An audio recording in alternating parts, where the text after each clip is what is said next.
both very much. I really enjoyed that. I'm going to tell you one last joke. And you maybe have to like art to like this joke, but why was the vampire bad at art? He could only draw blood. Sorry.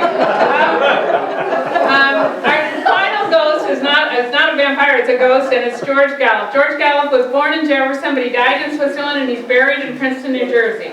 In 1936, he gained national recognition as a pollster when he predicted that Franklin Roosevelt would defeat Alf Landon.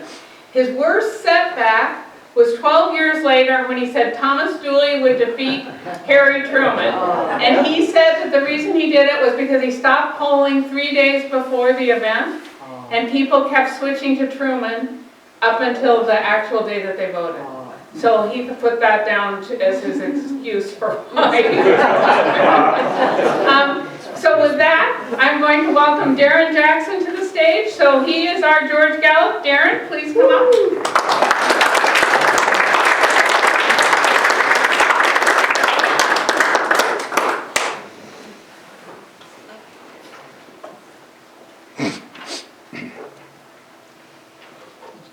Hello, before I begin, I'd like to add a little thing about that 1948 Truman versus Dewey election.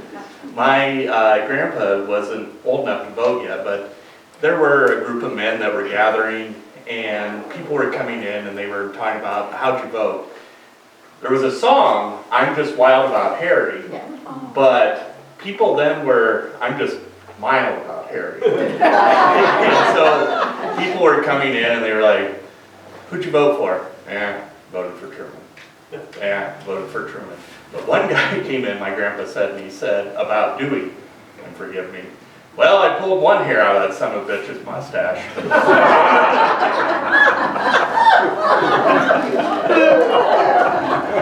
Good afternoon, I am Dr. George Gallup. I was born in 1901 in my family's house on South Chestnut Street, right here in Jefferson. Now our house is not like other homes of the day, as it had 8 sides to it. Today, they refer to it as the Octagon House. As a boy, I delivered milk around town as my dad had a dairy operation here. I graduated in 1919 from Jefferson High School.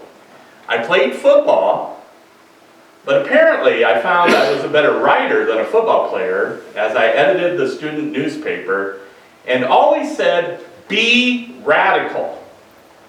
When I attended the University of Iowa, I served as editor of the daily Iowa newspaper there. Now, legend says that in 1925, I conducted my first survey. Students from campus were to name the prettiest girl on campus. Ophelia Miller won this unusual beauty competition, and I married her. Christmas 1925. So I was upholding my Be Radical motto long before online dating profiles were even thought of. And I got the prettiest and best girl on campus to be my wife.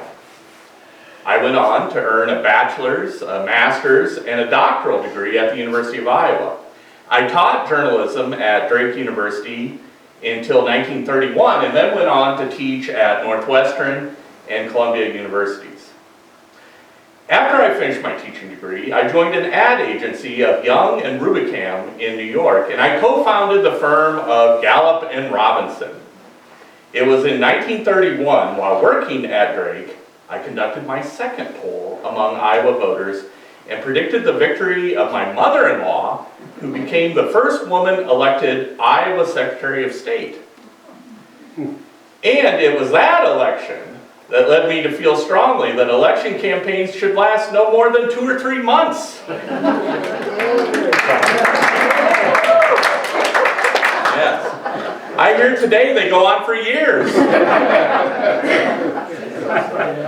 The results of that poll led me on to believe in numbers and the power of polling. So, realizing I was still very much interested in numbers, maybe because I was born in a house with 8 sides, I went on in 1935 to form the American Institute of Public Opinion, which is what you know today as the Gallup poll. My Gallup poll organization soon became an internationally respected polling organization throughout America and Europe. I returned to Jefferson in 1980 to receive the Bell Tower of Fame Award. I was humbled that my hometown thought so highly of my accomplishments. I'm happy to know that my 8-sided house has been well cared for and the people are still enjoying it from time to time for celebrations and events. And it's for sale, right? Hint, hint. Yeah. I died in 1984 at the age of 83, a very long way from my hometown. I was living in Switzerland at the time. So, from humble beginnings to worldwide recognition, I have tried to remain true to the motto of be radical.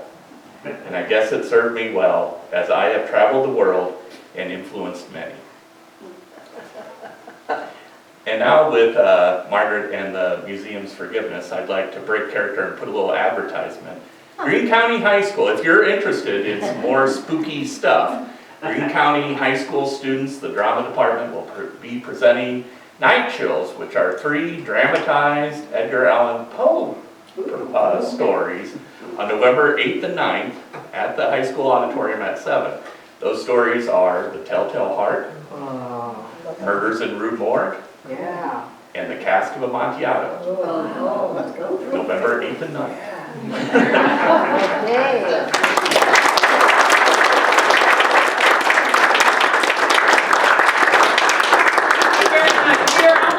I have some trivia questions. We did trivia last year, and I will give away, if you answer the trivia question correctly, you get one of these bags. And be sure to look in it. Somebody who won last year said it's a bag of candy, and it's like, well, no, there are all kinds of things in there. So before you give it away or dispose of it with whatever you're going to do with candy, look and see what else is in there.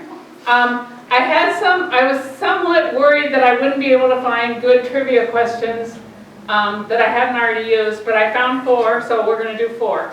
So the first one is, how many bones are in the average adult human skeleton? There are 270 at birth, but some of them fuse together. So how many are in the average adult? 206. What did you say? 206. That's exactly right,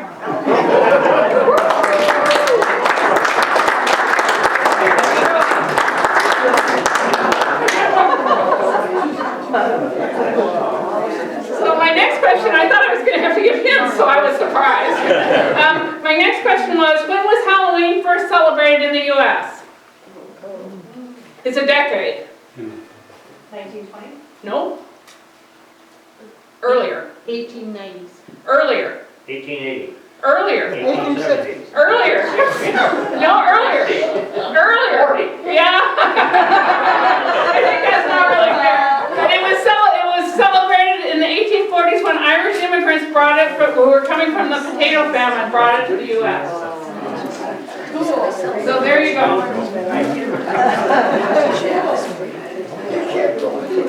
So the next one is that Monster Mash was the #1 song in the Billboard Top 100 from October 20th to October 27th, the year it was released.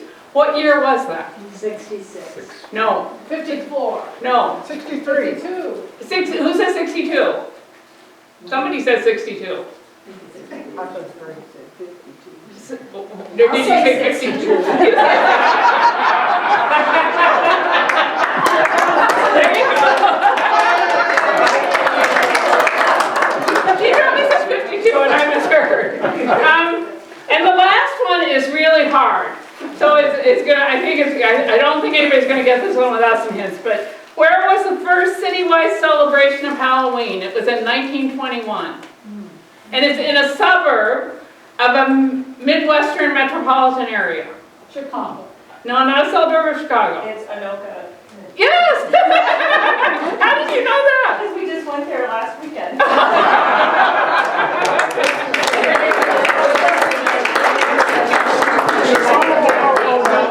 It was 1921 and it was Anoka, Minnesota.